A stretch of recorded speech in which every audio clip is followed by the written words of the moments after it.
Today's financial advice is sponsored by Endeavor Private Wealth. Well, Brady Franklin, a partner at Endeavor Private Wealth, is joining us for a segment on investing. Brady, good morning. Glad to have you back.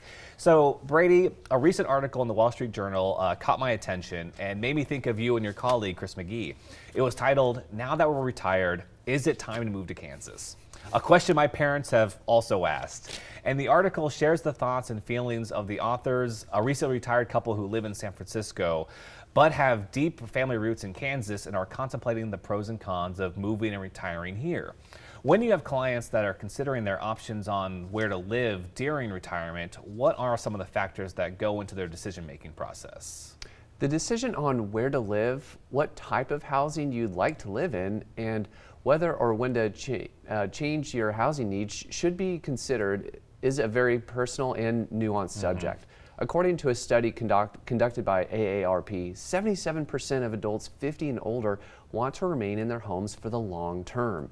However, as people age, their needs are likely to change, and those changes can be quite different for people in their early to mid stages of retirement, ages 65 to 79, and those in the latter stages who may be 79 or older.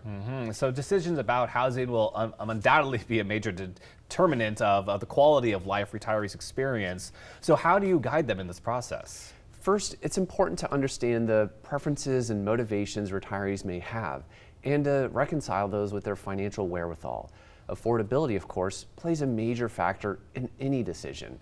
Some retirees want to downsize and in doing so reduce their housing costs.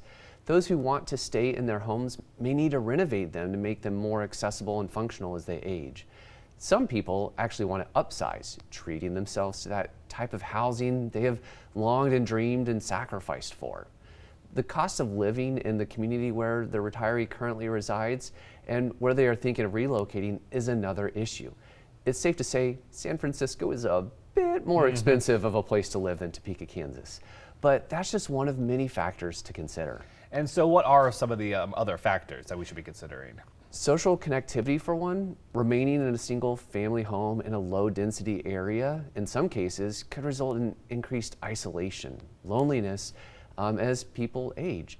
The ability to socialize and participate in a neighborhood and community activities can give people a strong sense of belonging. And of course, proximity to family can be a source of happiness and joy, as well as accommodating caregiving if the need arises. I would also think that access to quality health care is another important consideration for retirees considering where to live. You're spot on, Dane. As people age, especially for those in their 80s, chronic health conditions and difficulties with one or more of the daily activities of life, such as preparing meals, climbing stairs, attending to their eating, dressing, toileting, bathing needs, become much more prevalent.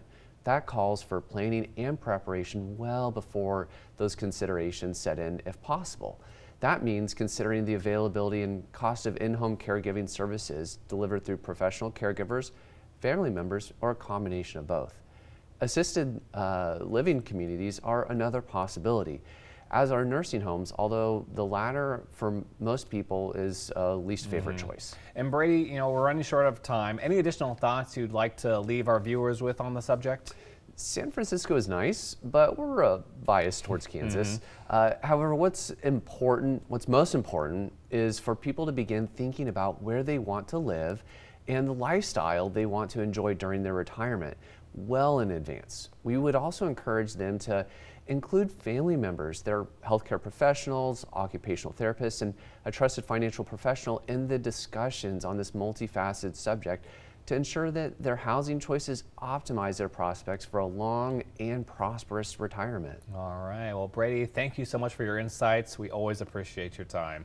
And of course, to learn more about Endeavor Private Wealth, visit EndeavorPW.com.